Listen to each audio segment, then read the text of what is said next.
आप देख रहे हैं अनहोनी। अनहोनी में आज की कहानी हमारे साथ शेयर की है मोहन जी ने। तो चलिए बढ़ते हैं आज की इस कहानी की ओर। आज मेरी उम्र 50 साल की है, मगर जब मेरी उम्र 25 साल की थी तो मेरे साथ एक ऐसी घटना घटी जिसने मेरी पूरी जिंदगी ही बदल दी। दरअसल आज से 25 साल पहले मैं अपने पूरे परिवार के साथ अपने गांव में ही रहा करता था। हमारा परिवार काफी बड़ा होने के कारण परिवार के सभी पुरुष काम किया करते थे। मेरे पापा और मेरे बड़े भैया खेती किया करते थे, तो वहीं मैं जगह जगह घूमकर मूंगफलियां बेचा करता था। इन सब कामों से हमें उतना ज्यादा तो नहीं, मगर हाँ, हमारा घर ठीक ठाक चल जाए इतना पैसा मिल जाता था। उस समय हमारे गांव की आबादी काफ़ी कम होने के कारण मुझे दूर दूर मूंगफलियां बेचने जाना पड़ता था, क्योंकि हमारे गांव में उतनी ज़्यादा मूंगफली नहीं बिकती थी। ये उस समय की घटना है जब हमारे गांव में और ना ही हमारे गांव के अगल बगल गांव में बिजली की कोई सुविधा हुआ करती थी, जिस कारण सभी लोग रात के वक्त इधर उधर जाने में टॉर्च का सहारा लिया करते थे। और उस समय लोग अंधेरा होने के बाद घर से बाहर नहीं निकलते थे, जिस वजह से अंधेरा होते ही हमारा गांव वीरान सा हो जाया करता था। साथ ही साथ गांव वालों का ये भी मानना था कि रात होते ही हमारे गांव पर आत्माएं अपना डेरा जमाना शुरू कर देती हैं, जिस कारण रात को सभी गांव वाले अपने दरवाजे के बाहर मशाले जलाकर सोया करते थे, जिस वजह से कभी कभी उनके ही घरों में आग लग जाया करती थी। खैर, मैं इन सब बातों को नहीं मानता था और यही मेरी सबसे बड़ी भूल थी। दरअसल हुआ कुछ यूं था कि एक दिन मैं मूंगफलियां बेचने के लिए शैतानगढ़ गांव गया हुआ था, तो मुझे वहां मूंगफलियां बेचते बेचते काफ़ी देर हो गई।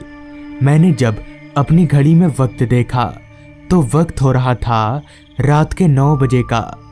उस समय रात के 9 बजना यानी काफ़ी रात, ऊपर से ठंड का मौसम होने के कारण रात के 9 बजे आधी रात की तरह मालूम पड़ रहा था। शैतानगढ़ गांव से हमारा गांव करीबन 1 घंटे की दूरी पर है, तो मैं और समय ज़ाया ना करते हुए घर की तरफ आगे बढ़ने लगा। रात काफ़ी हो जाने के कारण पूरे रास्ते पर मेरे अलावा मुझे दूर दूर तक और कोई भी नहीं दिखाई पड़ रहा था।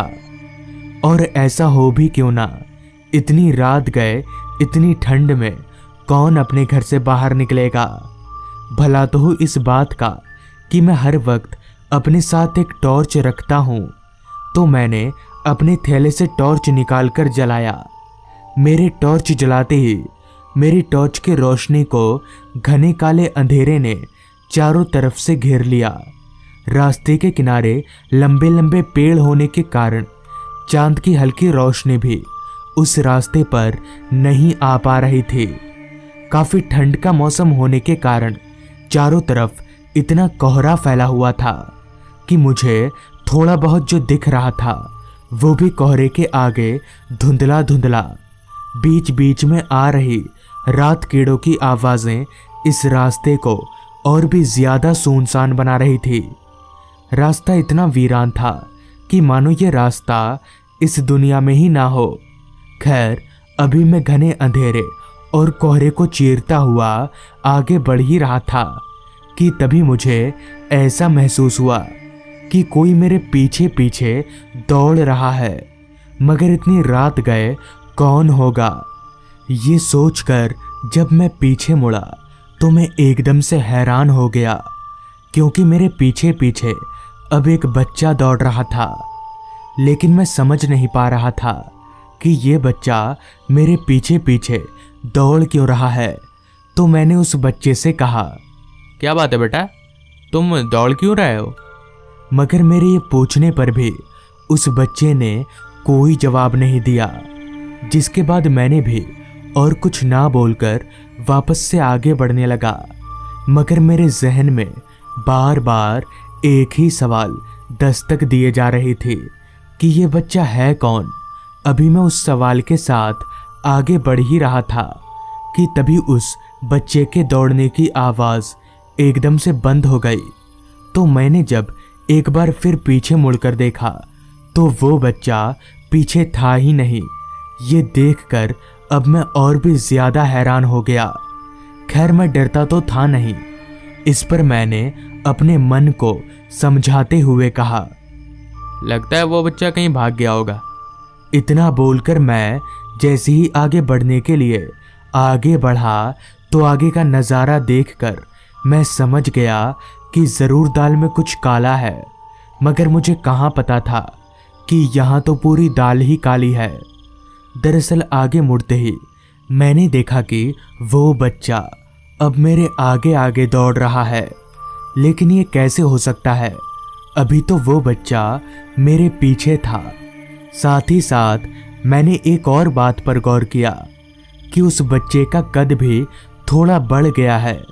मुझे समझ नहीं आ रहा था कि ये सब हो क्या रहा है कि तभी दौड़ रहा वो बच्चा एकदम से रुक गया, लेकिन वो उल्टी तरफ मुंह करके खड़ा था, जिस वजह से मुझे उसका चेहरा नजर नहीं आ रहा था। तो मैं चलकर उसके थोड़ा करीब गया तो मेरे करीब जाते ही वो बच्चा एकदम से मेरी ओर पलटा। तो उस बच्चे के पलटते ही मेरे पैरों तले की जमीन निकल गई और मेरे होश उड़ गए, क्योंकि उस बच्चे के पलटते ही मैंने देखा कि उस बच्चे का चेहरा मौत से भी ज्यादा डरावना है और उसकी आंखों की पुतलियां भी गायब हैं। ये देखकर मैं समझ गया कि ये इंसान नहीं बल्कि भूत है और अब मैं एक बड़ी मुसीबत में फंस चुका हूँ। अभी मैं खड़े खड़े कांप ही रहा था कि तभी उस भूत ने मुझे उठाकर पटक दिया और मुझे घसीटकर जंगल के अंदर ले जाने लगा। मैं अपने आप को उस भूत से छुड़ाने की काफ़ी कोशिश कर रहा था, लेकिन उस भूत की शक्ति के आगे मैं एक जिंदा लाश की तरह था। इससे पहले कि वो भूत मुझे मार दे कि तभी पता नहीं कहां से वहां एक अधेड़ उम्र का आदमी बैलगाड़ी लेकर आ गया।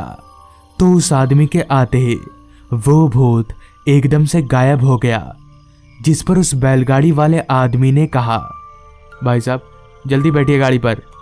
उस आदमी के इतना बोलते ही मैं झटके से उठकर उसके बैलगाड़ी में बैठ गया।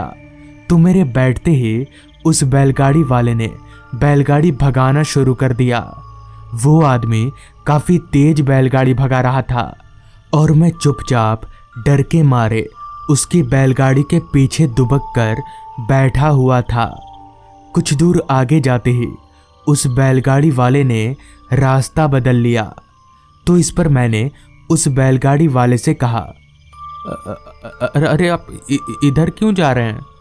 जिस पर बैलगाड़ी वाले ने कहा, उधर उस भूत का बसेरा है, अगर हम उधर जाएंगे तो वो भूत हमें मार डालेगा।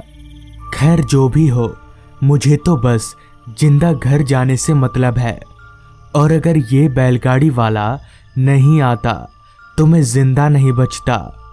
अभी हम आगे बढ़ ही रहे थे कि तभी मैंने उस बैलगाड़ी वाले से कहा, अच्छा भाई साहब, वो भूत आपको देखकर एकदम से गायब क्यों हो गया?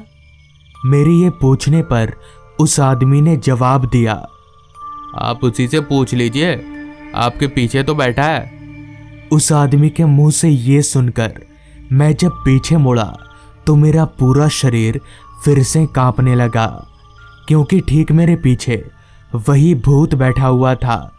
अब मैंने अपने बचने की उम्मीद एकदम छोड़ दी थी और मैंने अपने आप को मरा हुआ मान लिया था, और मुझे ये भी पता चल गया था कि वो बैलगाड़ी वाला भी भूत है।